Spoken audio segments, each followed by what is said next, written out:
Hello friend, smart coaching के online class में आप लोग का फिर एक बार स्वागत है। मैं दुर्गेश सर। जैसा कि हम लोग आपका सिंपल इंटरेस्ट को पढ़ रहे हैं साधारण ब्याज, ठीक है। तो साधारण ब्याज में हमने पूरे साधारण ब्याज को लगभग समाप्त कर दिया, ठीक है। उसमें कोई टॉपिक ऐसा नहीं बचा जो इसको हमने किया ना हो, ठीक है। हम लोग क्या है, कुछ क्वेश्चन ऐसे बचे हैं जो आपके एग्जाम में ज्यादा आते हैं, एग्जाम पॉइंट देखा जाए बहुत ज्यादा आते हैं, उसको आप हमको यूं बोल दे विविध के क्वेश्चन, ठीक है। तो वो एग्जाम की क्वेश्चन आज हम लोग उसको देखेंगे और बहुत मजबूती से उस क्वेश्चन को हम लोग करेंगे, ठीक है। क्योंकि ये एग्जाम के पॉइंट से एग्जाम में बहुत ज्यादा क्वेश्चन पूछे जाते हैं। तो मैं इस क्वेश्चन करने के बाद हम लोग फिर क्या करेंगे, उसके बाद हम लोग कल चक्रवृद्धि ब्याज को पढ़ेंगे। आज साधारण ब्याज का हम लोग खत्म कर देंगे। साधारण ब्याज में हमने आपको 6-7 क्लास पढ़ाया और 6-7 क्लास में हमने आपको एक एक पॉइंट को, एक एक चीज को हमने बहुत क्लियर से आपको क्लियर किया, ठीक है। आप अगर कहीं इसमें आपको लग रहा होगा कि आप नहीं समझ में आ रहा है, उसको आप क्या करना, फिर से एक बार वीडियो को घुमा कर देख लेना, आपको 100% पक्का समझ में आ जाएगा। मेरी बात को एक बार आप समझ जाना। जब हम लोग चक्रवृद्धि ब्याज को पढ़ेंगे तो साधारण ब्याज का उसमें बड़ा रोल है, क्योंकि आपको चक्रवृद्धि ब्याज तभी समझ में आएगा जब आप साधारण ब्याज को पहले से समझे रहेंगे, ठीक है।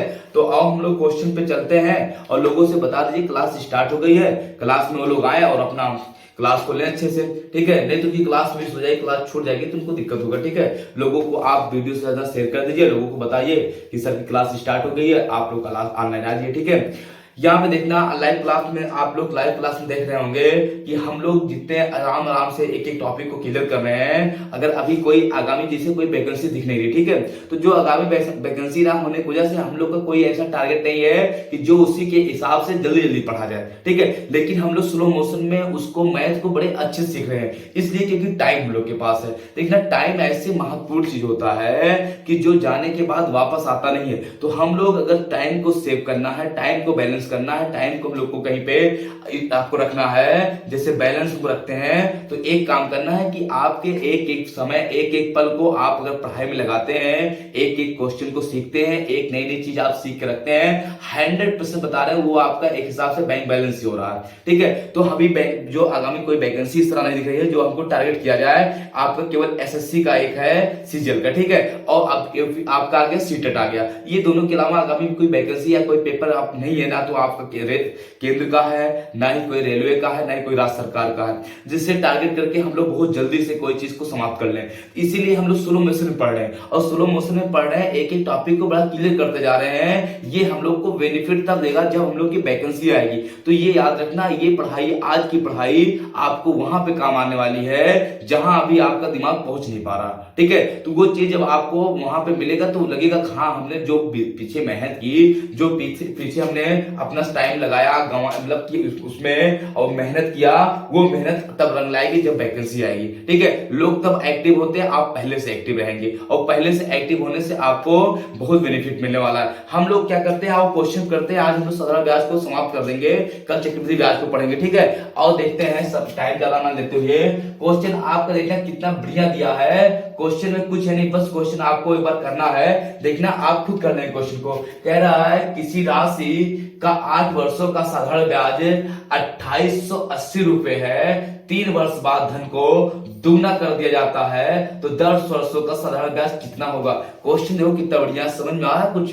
आपका 8 वर्षों का साधारण ब्याज आपका 2880 रुपया दिया है, 3 वर्ष बाद धन को दुगना कर दिया जाता है, तो 10 वर्ष बाद साधारण ब्याज कितना प्राप्त होगा। मेरी बात समझना, अगर आप धन को दुगना करते हैं तो आप अगर धन को जब दुगना करेंगे तो आपका ब्याज भी दुगना हो जाएगा।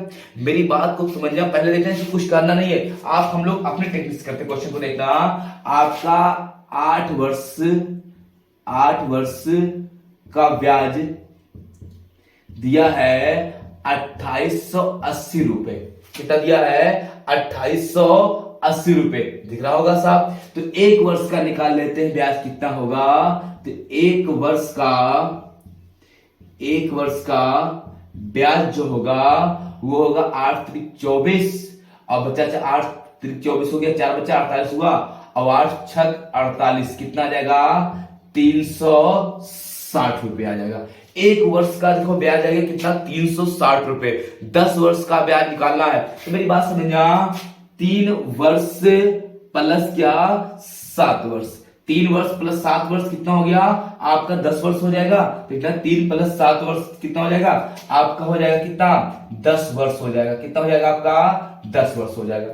तो 3 साल तक ब्याज हर साल कितना मिलता है 360। जब वही दर रहेगा तो आपका वही पैसा मिलेगा। कितना मिलेगा गुणे 3 साल तक 360 रुपए। और 3 साल बाद जब पैसा दुगना करेंगे, क्या करेंगे जब पैसा दुगना करेंगे तो 100% आपको बता रहे हैं आपका क्या आपका ब्याज भी दुगना हो जाएगा। तो अब तक 7 आगे 7 वर्ष तक 3 7 10 तभी होगा, अगले 7 वर्ष तक 360 ना मिलके आपको कितना मिलेगा 720 रुपया मिलेगा। दुगना कर दिया। इन्हीं को गुणा करके हमको जोड़ना है। ये हो जाएगा 0 6 त्रिक 18 बचा 1 3 त्रिक का 9 1 10 1080 और ये हो जाएगा 7 दूनी 14 के 4 7 7 49 49 1 50 5000 आपका 40। इनको हम जोड़ देंगे तो आपका 0 हो जाएगा यहाँ पे 8 4 12 और 1 यहाँ पे और 5 1 6 कितना आ जाएगा 6120 रुपए आपका क्या मिलेगा यहाँ पे ब्याज मिलेगा। कितना मिलेगा 6120 रुपए आपको ब्याज मिल जाएगा। यही आपका आंसर हो जाएगा। देखो क्वेश्चन कितना बढ़िया है आपका। अक्सर क्वेश्चन को कोई सूत्र नहीं, बस हमको क्या करना था आराम से बेसिक तरीके से लगाना था। आप इसका स्क्रीनशॉट अगर लेना चाहते हो तो लिए बड़ा अच्छा क्वेश्चन था ये। ठीक है हो गया मिटाई इसको रब करूं चलो ठीक है। आओ अगले क्वेश्चन चलते हैं। अगले क्वेश्चन को देखते हैं कितना अच्छा क्वेश्चन आपका दिया है। समझ रहे क्वेश्चन को देख के आप क्वेश्चन लगाने के तरीकों को ढूंढो, ना कि आप किताबी भाषा को पढ़ो। ठीक है बार बार किताबी भाषा पढ़ने का कोई मतलब नहीं है। हम आपको बता रहे हैं देखना और समझते हैं। साधारण ब्याज में कुछ होता ही नहीं है। आप ब्याज पैसे बढ़ाओगे ब्याज बढ़ेगा। ठीक है जाहिर सी बात है। आप अगर 1 लाख जमा कर रहे हो आपको 10% ब्याज मिला 10,000 मिल रहा है। 10 लाख जमा करोगे 100 आपका 1 लाख मिलेगा सीधे। ठीक है तो समझिए मेरी बात को। यहां पर देखना क्वेश्चन अगला दिया है आपका। कह रहा किसी राशि पर 12 वर्षों में ब्याज आपका 12,000 रुपए साधारण ब्याज प्राप्त होता है। यदि मूलधन को 4 वर्ष बाद 3 गुना कर दिया जाए तो बताइए 12 वर्ष के अंत में कितना साधारण ब्याज प्राप्त होगा। अब की बात 3 गुना कर रहा है। आपका 12 वर्षों में ब्याज दिया है 12,000। 12 वर्षों में कितना दिया है ब्याज आपका 12,000 दिया है। समझना मेरी बात को। आपका 12 वर्ष में ब्याज कितना है आपका जो ब्याज है वो 12,000 रुपए। तो 1 वर्ष का ब्याज निकालेंगे, 1 वर्ष का आप ब्याज निकालेंगे ब्याज तो आपका कट जाएगा 12 से 12 1,000 रुपए आ जाएगा। ठीक तो 4 वर्ष के बाद धन को 3 गुना कर दिया जाता है। तो देखना आपका 12 वर्ष के अंत में कहेंगे तो 4 वर्ष ये प्लस 4 8 4 12 बराबर 12 वर्ष नहीं हो गए। ठीक तो 4 वर्ष तक आपको पैसा वही है तो ब्याज वही मिलेगा। तो कितना गुणे 1,000।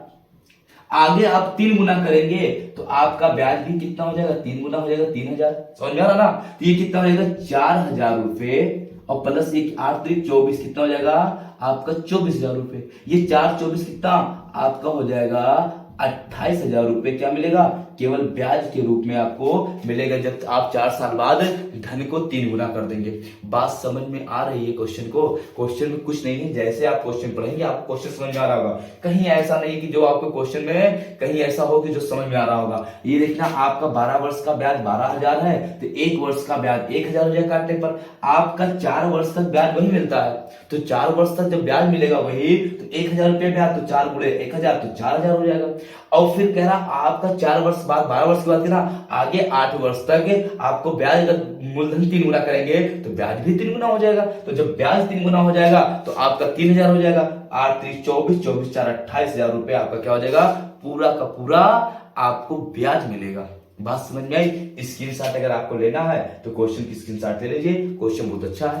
ठीक अब हम लोग अगले क्वेश्चन चलते हैं। अगला क्वेश्चन को देखना कितना बढ़िया दिया हुआ है। समझना मेरी बात को। ठीक है वीडियो को ज्यादा से ज्यादा लोगों के पास आप शेयर करिए। ठीक है इसलिए क्योंकि लोग जान नहीं पा रहे हैं समझ नहीं पा रहे हैं कुछ। ठीक है ये चीज आप समझना। तो आपका देखो कितना बढ़िया अच्छी टॉपिक चल रही है। हम बहुत जल्द ही आपको रीजनिंग की पढ़ाने वाले हैं। ठीक है याद रखना इस चीज को। ठीक है आज आपकी 2 मई है। ठीक 2 मई हम बहुत जल्दी आपको रीजनिंग की क्लास लेके आएंगे। चाहे 20 मिनट की रीजनिंग की छोटी छोटी क्लासें ही रहेंगी ताकि आपको उबर ना लगे। ठीक है बाकी जब पेपर कोई आ जाता है उसके बाद क्लास की टाइम बहुत लंबी कर देंगे हम। जितना आप पढ़ना चाहेंगे, जब तक आप पढ़ेंगे तब तक, ठीक है। आपकी तैयारी मैं करवाऊंगा यूट्यूब पे भी और ऑफलाइन में भी, ठीक है। जो हमारे ऑफलाइन वाले बच्चे हैं वो भी समझना कि आपको दोनों जगह हम मेहनत करेंगे। आपका ऑफलाइन में भी मेहनत करेंगे, यूट्यूब पे भी मेहनत करेंगे। आपको हर प्रकार से हम आपको आपके लिए तैयार रहेंगे कि आप आगे पेपर में आपको फाइट करना ही करना है। आपकी मेहनत, आपका ये लगन, हम कहीं भी उसको नाजायज नहीं जान देंगे, ठीक है। अगर आप मेहनत कर रहे हैं, आप पढ़ रहे हैं, मेरे साथ लगे हैं, 100% आपको वहां तक पहुंचाऊंगा जहां तक आपका लक्ष्य, ठीक है। और समझते हैं, देखिए मेरी बात को समझना क्वेश्चन को। अगला क्वेश्चन दिया है, एक राशि पर 10 वर्षों का साधारण ब्याज आपका 3130 रुपए है। यदि 5 वर्ष बाद मूलधन 5 गुना हो जाता है, ठीक है, तो 10 वर्ष के बाद कुल ब्याज कितना हो जाएगा। कुछ नहीं है, सेम क्वेश्चन आप तो कर डाले होंगे क्वेश्चन को। 10 वर्ष का ब्याज दिया है, 10 वर्ष का आपका ब्याज दिया है कितना, यहां पे आपका 3130 रुपए। कितना दिया है आपका यहाँ पे 3100 आपका 30 रुपया दिया है। एक साल का निकालेंगे, एक वर्ष का आपका ब्याज आ जाएगा, एक वर्ष का ब्याज आ जाएगा 313 रुपए। ये समझ में आया। फिर आप यहां पे देखना, एक वर्ष का यदि ब्याज मिल रहा है तो आपको 5 वर्ष बाद कह रहा 5 गुना कर देंगे, तो 5 + 5 बराबर कितना 10 वर्ष। ये हो गया। तो 5 वर्ष का ब्याज कितना होगा 313 गुणे आगे कितना 5 गुना, तो 5 तिहाई 15, 5 एक 5 6 5 तिहाई 15, 1565 रुपये हो जाएगा।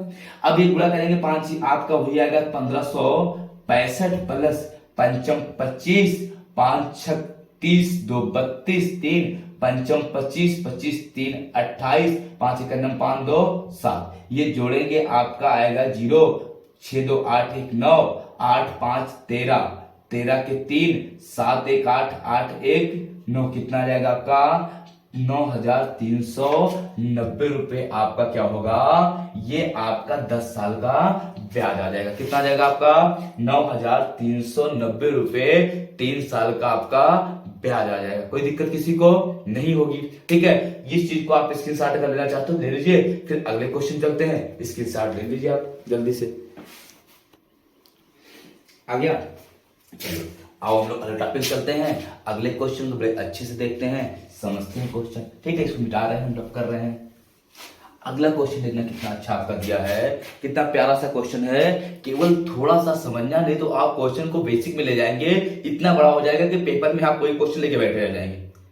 सोच पा रहे बात ना, पेपर में वही क्वेश्चन लेके आप बैठे रह जाएंगे, फिर क्वेश्चन हो नहीं पाएगा आपका, और टाइम आपका क्या हो जाएगा, लॉस हो जाएगा, इंड हो जाएगा। मेरी बात समझना, हम आपको बताने क्वेश्चन को काट थोड़ा है, लेकिन समझना मेरी बात को। कह रहा है किसी धन पर 8 वर्षों में 1320 रुपए साधारण ब्याज प्राप्त होता है, जबकि धन को 5 वर्ष के बाद दुगना कर दिया जाता है। जबकि धन को 5 वर्ष के बाद दुगना कर दिया जाता है। देखो टाइप थोड़ा चेंज है, धन को 5 वर्ष बाद दुगना कर दिया जाता है। यदि धन को दुगना नहीं किया जाता तो साधारण ब्याज कितना प्राप्त होता। क्वेश्चन उसी का उल्टा है। आपको कह रहा आपके यहाँ पे 8 वर्ष बाद 1320 रुपये प्राप्त होता है। क्या होता उसमें 5 वर्ष बाद धन को दुगना किया जाता तब 1320 प्राप्त होता। अगर दुगना ना किया गया होता तो कितना ब्याज प्राप्त होता, ये पूछा आपकी बात। इसके पहले हम लोग करने के बाद पूछ रहा था, आपकी बात कह रहा ना करता तो कितना पूछता, ठीक है। तो हमको ये है वह धनराशि मान लेते हैं 100 रुपये माना वह धन, मूलधन मतलब 100 रुपये है, ठीक है। वह धन कितना है 100 रुपये। तो आपका यहाँ पे 8 साल की बात किया है, तो ये देखना आपका 100 रुपये आपको ब्याज मिलता है, ठीक है।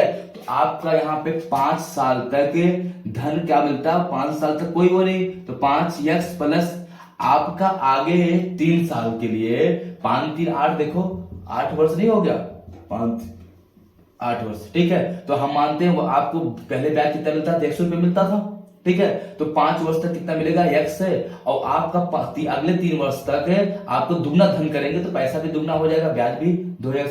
आपका 5x प्लस 3 दूनी 6x और कुल कितना मिला है 1320 रुपए। 6 5 आपका 11, x बराबर कितना 1320 रुपए। 13 एक 13, 11 एक 11, x का मान निकलेंगे 11 एक 11 दूनी 22, 120 रुपए आपका 1 साल का ब्याज आ गया। अगर आपको दुगना तिगुना नहीं करना है तो आपका कितना 8 साल का पूछा, 8 वर्ष का एसआई या ब्याज, तो आपका 120 गुणे 8, 12 अट्ठे आपका 96, कितना हो जाएगा 960 रुपए आपका क्या हो जाएगा, आंसर हो जाएगा, कितना आ जाएगा 960 रुपए। समझ में आ रहा होगा बात। आपकी क्वेश्चन अलग किया है, कह रहा है वो 5 वर्ष के बाद 8 वर्ष का ब्याज आपको जो मिल रहा है 1320 रुपए, वो ये है कि आपका 5 साल तक वही धन था, वो धन था तो वही आपका ब्याज मिल रहा था 100 रुपए, और आगे 3 साल तक दुगना कर दिया गया, तो 3 साल तक दुगना धनराशि मतलब 2x मिलने लगा।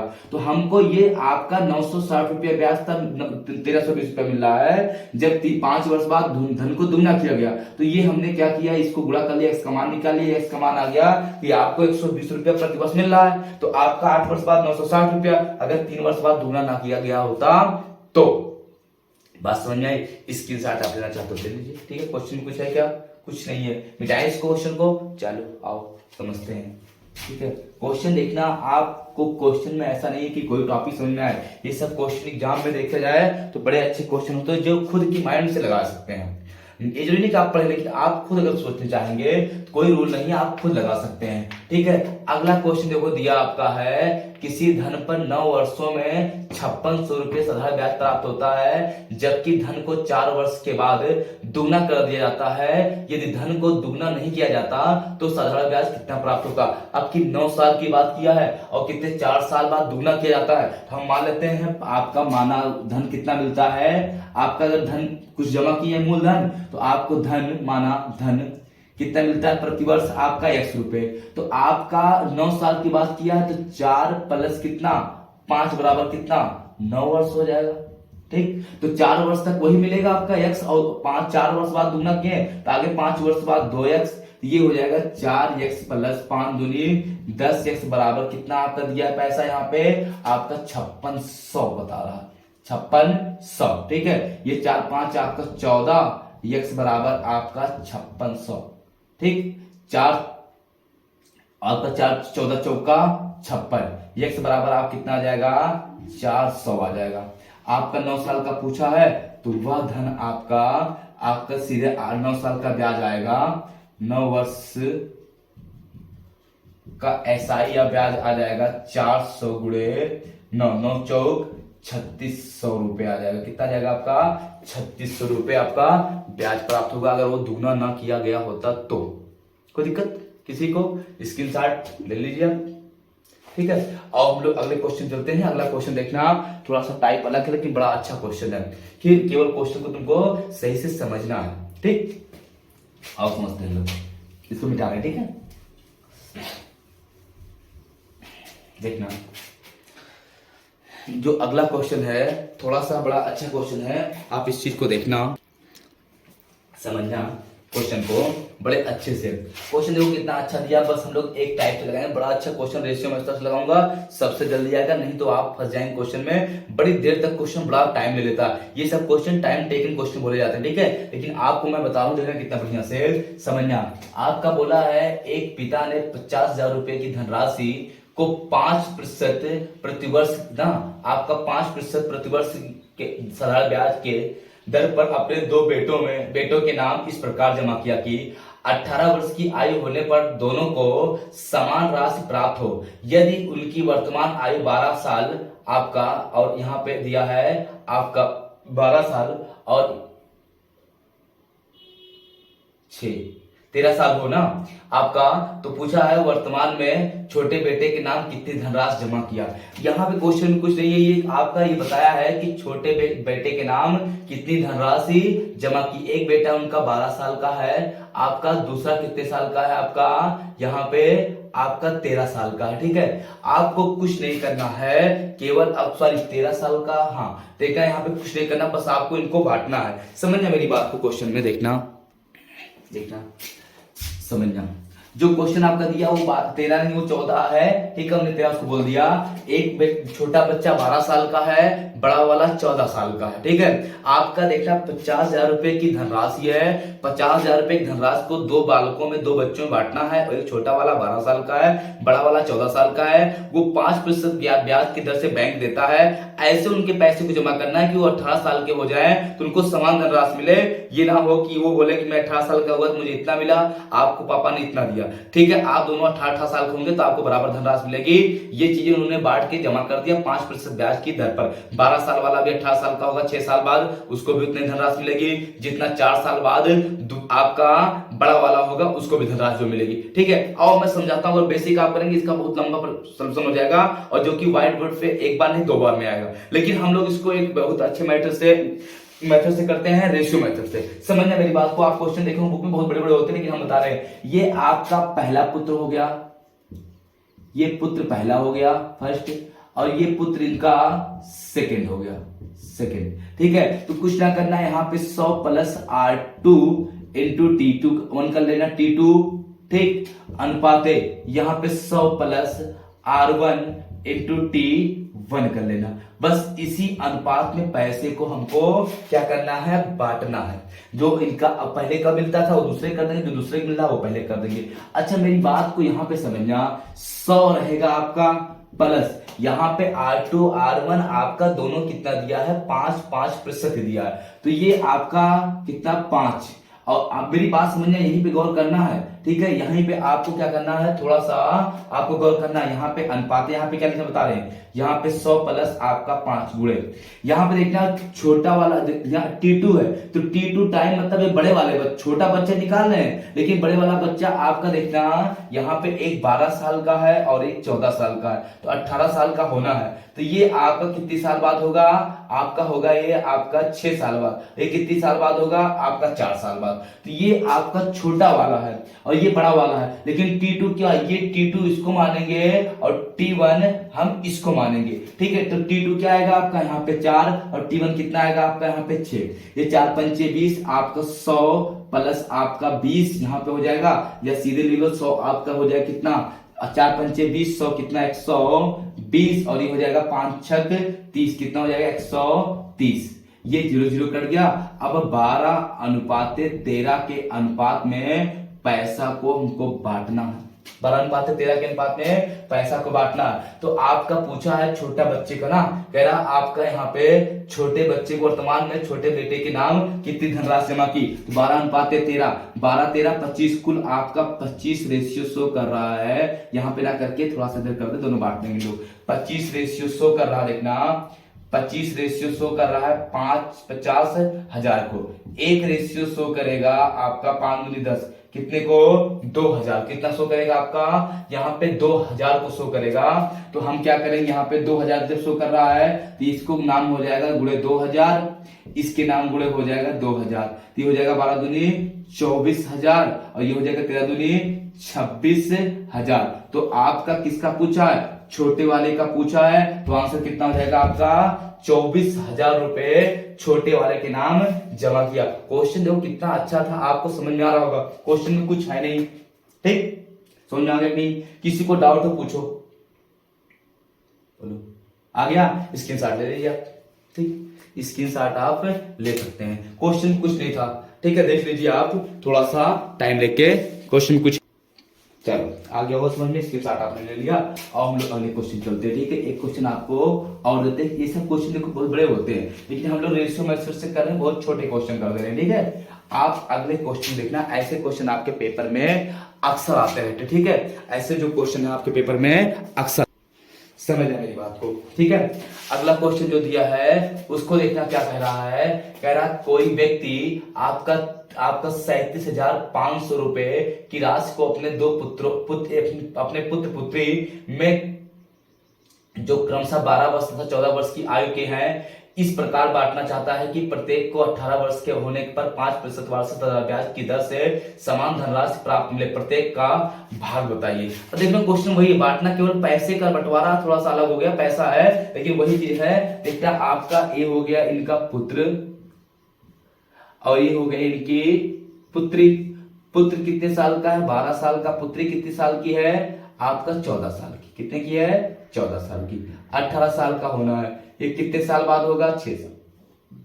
ये कितने साल बाद होगा, 4 साल। अभी बताया मैंने। ये हो गया इनका पुत्र, पुत्री हो गया, सॉरी पुत्र हो गया, और ये इनका हो गई पुत्री। ठीक, पुत्र पुत्री दिख रहा है। अब देखना ये इनका 100 प्लस आपका 5 और पुत्री का लेंगे ना पूरे 4, उल्टा रहता है 4 और यहां पे हो जाएगा 100 प्लस आपकी बात 5 गुणे 6, ये हो जाएगा 120, अभी किया था, ये हो जाएगा 130, ये कट गया, 12:13 के अनुपात में बांटना है। ठीक है, 12 13 25, आपका 25 रेशियो शो कर रहा है, देखना 25 रेशियो शो कर रहा है, थोड़ा सा बढ़ा लेने तो यहाँ पे दिखेगा नहीं, हटेगा नहीं। ठीक है, यहाँ पे 25 रेशियो शो कर रहा है 37,500 को, एक रेशियो शो करेगा आपका 5 से काट लो, पंचम 25, 5 सत्ते 35, पंचम 25, ये हो गया 15 25, कितना आ जाएगा आपका 1500 को आ जाएगा, कितने का आ जाएगा आपका 1500। तो ये गुणा करेंगे आपका 1500 से, और इसका भी गुणा होगा आपका 1500 से, डबल जीरो हो जाएगा, 15 दूनी 30 और 15 का नम 15 3 18, ये हो जाएगा ट्रिपल डबल जीरो, 15 3 45 और 15 का नम 15 9, आपका हो जाएगा 24, कितना आ जाएगा आपका ये 18,000 और ये 24,500 रुपए आपका क्या हो जाएगा आंसर हो जाएगा। ठीक है, 18,000 और आपका कितना हो जाएगा 24,000, सॉरी यहाँ पे देखना ये डबल जीरो हो जाएगा, 15 या 45 में बचा ना, और ये हो जाएगा आपका 15 का नम 15, आपका 15 हाँ 15 9 आपका 24, सही तो है, कितना हो जाएगा आपका ये इतना आपका पैसे हो जाएगा। आपका बंटवारा देखना, आपको कहीं दिक्कत हुआ हो तो बताना, क्वेश्चन में कुछ था नहीं, आपका वो 500 है इसीलिए आप क्वेश्चन लगभग काट के देख लो। ठीक है, समझ जा हो गया। ये देखते हैं यहाँ पे थोड़ा सा गुणा क्या है, हमने उसको 9 हाथ से जोड़ रहा था, ये डबल जीरो हो गया, 15 या 45 के 5 बचा 4, 15 का नम 15 15 4 19, ये हो गया आपका कितना 19,500, ये हो गया 18,000। ये क्वेश्चन आपको बहुत सही से समझ में आ गया होगा, क्वेश्चन में कुछ नहीं है, आपका बहुत अच्छे सब क्वेश्चन थे। ठीक है, हम बस करते हैं, फिर आपको कल मिलते हैं, हम आपका चक्रवृद्धि ब्याज पढ़ाएंगे एकदम जीरो लेवल से। चक्रवृद्धि ब्याज में आपको एकदम शुरू से मैं जीरो लेवल से पढ़ाऊंगा अंत तक, क्योंकि साधारण ब्याज को मैंने आपको बता दिया। चक्रवृद्धि ब्याज टॉपिक जो होता है थोड़ा सा लंबा होता है, लेकिन मैं आपको विश्वास दिलाता हूं, आपको ट्रिक के माध्यम से पूरे चक्रवृद्धि ब्याज को इतने अच्छे से समझा दूंगा कि आप उस चीज को कभी भूल ही नहीं सकते। ठीक है, बस क्या है, आपको क्लास में बने रहने की जरूरत है। ठीक है, कल हम फिर मिलते हैं इसी टाइम 8 बजे लाइव, जो कि क्लास लंबी होगी, फिर रीजनिंग की भी प्लानिंग आपको करके बता दूंगा। आपको रीजनिंग में भी स्टार्ट कर रहा हूं, वो भी जीरो लेवल से शुरू से लेके अंत तक आपको पढ़ाऊंगा, चाहे बीच में कोई वैकेंसी आती भी है तभी मैं इस क्लास को लगाता रहूंगा। ठीक है, आगे की हम दूसरी क्लास बिल्कुल ले सकते हैं स्पेशल उस क्लास के लिए जिसकी वैकेंसी रहेगी, लेकिन मैं इस क्लास को आपको जो चलती 8 बजे और 8 बजे 8:25 पे या 30 पे 8:30 बजे रीजनिंग क्लास चलाऊंगा। ये 8 से 9 बजे की जो बीच की टाइमिंग रहेगी, ये आपकी मैथ रीजनिंग की रहेगी जब तक मैं खत्म ना कर लूं। अगर कोई वैकेंसी आती है तो मैं क्लास दूसरी मतलब 8-9 बजे क्लास चलती रहेगी, बाकी हम उस क्लास की टाइमिंग बता के उसको स्पेशल पढ़ा दूंगा। ठीक है, हम तब तक के लिए बहुत बहुत आप लोग को धन्यवाद। ठीक है, यहाँ पे इस चीज को देख लेना, क्वेश्चन को स्क्रीनशॉट लेके, जो क्वेश्चन साधारण ब्याज का ना समझ में आया होगा उसको पीछे से आप लोग क्या करना, वीडियो को आप देख सकते हैं, वीडियो आपके पास होगी। ठीक है, हम आपको कल फिर मिलते हैं चक्रवृद्धि ब्याज के साथ। चक्रवृद्धि ब्याज का एक टॉपिक आपको बड़े अच्छे से मैं समझाऊंगा, बस केवल क्या है, आपको क्लास के अंत तक बने रहने की जरूरत रहेगी। आप इस चीज में कहीं डाउट होगा तो आप अगर क्वेश्चन को फिर से पूछेंगे तो मैं उस क्वेश्चन को समझा दूंगा, जितने भी आपको साधारण ब्याज पढ़ाया। चक्रवृद्धि ब्याज को आपको शुरू से अंत तक अच्छे से पढ़ना होगा, बड़े अच्छे टॉपिक होते हैं। ठीक है, आपको तब तक के लिए धन्यवाद, थैंक यू, गुड नाइट।